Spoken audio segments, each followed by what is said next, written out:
It really makes you wonder sometime what the hell is wrong with people, especially some kids today, because it feels like, I mean, there's several that just there's no empathy, there's no conscience, there's no right or wrong, and there's no humanity with some. I'm not saying all kids get off my lawn, but it is really shocking, this disconnect from reality that we're seeing with young people. I think there's a lot of studies about it. There's an interesting one going on talking about the new book about it too, talking about a mental health shift that started around 2010 with the advent of the iPhone and kids having access to that versus just, flip phone or whatever. Mm-hmm. And their anxiety, emotional distress, depression, everything just skyrocketing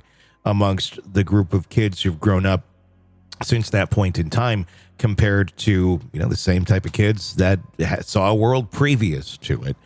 And I think a lot of it, I'm sure, comes down to your life, your parenting. Just having a cell phone and being on social media doesn't turn you into a monster per se. But when you have no one else in your outside life guiding you or teaching you anything, and the phone is doing all of it, then I think you end up with people like this. Some young girls charged with the murder of a disabled man in Washington, D.C. The young girls, there's three of them, aged 12 and 13, charged with second-degree murder following the death of a 64-year-old disabled man. The Metropolitan Police Department announced the arrests, shedding light on the harrowing events that took place October 17th of 23. During court proceedings, judges dismissed a first-degree murder charge against the girls, citing a lack of conclusive evidence. Despite the setback, the gravity of the charges underscores the severity of the incident. Horrific video footage presented during the hearings provided a glimpse into the brutal assault on Reggie Brown. According to reports, a 1-minute clip captured the girls chasing Brown into an alley where they subjected him to a vicious attack. "He's leaking," one of the girls cheered in the video, referring to Brown's head bleeding. Good God. Who says that? He's leaking. I suppose a 12-year-old girl. That's an idiot. As reported by the Washington Post, the disturbing nature of the assault left investigators and court officials deeply troubled by the senseless violence. During his testimony, homicide detective Harry Singleton painted a very grim picture of Brown's vulnerabilities, highlighting his disabilities and mental health struggles. Singleton's account underscored the tragic circumstances surrounding Brown's death and the need for accountability. In an interview from NBC Washington, Brown's niece expressed profound grief over her uncle's untimely demise. "My uncle really didn't deserve this," she lamented. "He was known in his community for years, so for this to happen where he lived for 64 years is insane." Despite the gravity of the charges, the girls, whose identities remain undisclosed due to their juvenile status, have pled not guilty, even though they're on camera. They're currently held in custody at the D.C. Youth Services Center as the legal proceedings continue. If this is in you and you have zero accountability at that age, it ain't going to develop anytime later. So here's something that I would love to know from the psychologists that we feature on a regular basis. I think our society, we have an impression that females are typically less aggressive than males. It has to do with hormones. It has to do with how we're just programmed. We're typically less aggressive and violent. So what I would love to know, and not that we can just go take blood samples from these chicks, but are they different? Are these girls somehow different than a typical random sample of females in that age group? Was there something about them that maybe they had more testosterone coursing through their veins, or were they just horribly raised? I'm going to go with horribly raised. And having no accountability and thinking that this is an okay thing to do. And people have different levels of all that different shit. And fucking girls are vicious as shit to each other. And if this was a homeless 64 or an old 64-year-old man. I don't know was he homeless? I don't think so. I think he was just disabled and just there. And Yeah, And just yeah, somebody that they could attack yeah, knowing he wouldn't fight back. This yeah, wasn't like a strong, burly man who was, yeah, wandering down the street and they decided to jump him. This was somebody who was physically beneath them. yeah. That's just evil. That's a horrible, horrible conditioning. And so I'd be curious. I'm sure they're probably abused as shit themselves. So I'd be very curious to go look at that home and see who these parents are and charge them as well for being absolutely horrible parents that allowed your children to do this. Now, what if they weren't horrible parents? Well, then we can take a look at that, but I think it needs to be examined. I think the odds of them not being horrible parents are slim to nil. Yeah, my background was pretty shitty, and I don't do shit like this. I mean, like, I was always protecting the frogs that my brothers were tormenting, and even, oh my God, my brothers would torment snakes. And as much as I hate snakes, I was like, just stop, Well, just this feeling of I need to protect this being that is being attacked. Well, so where's the disconnect? Victims of abuse tend to come out one of two ways: either extremely empathetic and just like you are, and you care about others, or you just repeat the pattern and keep doing the same shit as your parents. It's usually one or the other. There's not a lot of middle ground there that is kind of in the healthy range. It's either very, very empathetic and very anxious and all the things that come along with abuse. And then there's, I'm just going to be an abuser and never feel any of those things and just keep doing the same shit because it's easier than ever dealing with my own emotions and feelings. So that's that. They went the other way. Oof.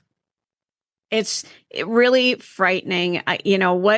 What part of, being online and social media, what role does this play where we see things online that we wouldn't have normally seen unless we witnessed them in person, where we're just becoming desensitized to it, where we think it's no big deal. And so it's easier to go out and do these things that normally we wouldn't have thought, we never would have pondered the idea of let's go attack a guy who can't fight back. Well, when your brain is raised on things like Grand Theft Auto from like the age of 3 or whatever, and I don't know if that was here, but where our world is resembling more and more of that video game and life than our previous world was. And it's not like I'm going on a mission and trying to play the game. It's more like I'm bored as shit and I just want to do rampage and do whatever and just walk around and be a horrible human being, which a lot of people do in that game just to relieve stress. I do it sometimes too because it's a messed up game, but it's certainly interesting. It's like an action movie, but if you're getting those sort of signals to your brain and your brain is not necessarily registering them as this is a game and this is not real and this is not acceptable, but more like this is the actions of people and this is acceptable in some way, shape, or form. You get people that once they get to be a little bit older, it's very confusing signals, and they somehow think that this is okay behavior, especially if one kind of pushes one or the others over the line of, oh, we're going to do this. Oh, well, they're doing it. It must be okay. And it goes to something this extreme. I wonder if there was a mob mentality as well. Probably, yeah. All of the members of this group were thinking that this is okay, or was there one outlier that was maybe questioning, maybe we shouldn't do this, or maybe we've taken it too far, or were they all in? I know. I think they're. I'm going to guess there's probably a leader of the group that had more influence than the others, but I think they were all able to easily walk in and do this because of probably similar circumstances. Oh, God, it's Lord of the Flies. It is 100%. And I'm not making excuses for any of this shit. I'm just going, here's why. Here's why this is happening. And if we'd like it to not keep happening, then some shit needs to get fixed. I mean, if you look at these videos of all these mobs of kids that just go in and ransack stores, and it's insane. And everyone's just kind of helpless to it because they're outnumbered at the stores and nobody's getting arrested and they know they can get away with it in certain areas. And they just do because they can and they will. So we need to start really having serious consequences for this and not just look at this, well, they're kids. They're not. I mean, they're monsters. They're feral human beings that are dangerous as fuck and should be handled that way. There's just too much of this where there's absolutely no consequences. Obviously, these girls are facing consequences. Second-degree murder charges are nothing to be, scoff at. But there's just so much of this where nothing ever happens to anybody. But they're 12 and 13. I mean, think about that. Mm-hmm.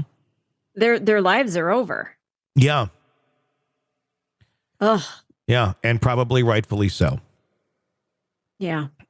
There's a level of, self-control that you have at 12 or 13. You're not a infant or something. You should at least have some sense of right and wrong in you, and there's got to be some level of it. But you're choosing to do this, and if it ends in someone's death, yeah, you should be accountable. You should probably have your life ruined. There's plenty of other people out there. It's not like, oh, I so wish you could still participate in society. We're so going to miss you. No. Mm-mm. There's plenty of other decent people out there that can fill that void without you in it. So you made your choices. And yeah, I don't know that there's a lot of rehabilitating something like this after your brain's already been twisted to think that this is an okay way of living. Want to listen ad-free? Want advanced access to all of our interviews before anyone else? Become a True Crime Today Premium Plus subscriber on Apple Podcasts. You get every episode commercial-free. So you can binge on true crime until you can binge no more. Search True Crime Today Premium Plus on Apple Podcasts now, or go to our podcast page and sign up now. More of the Hidden Killers podcast next.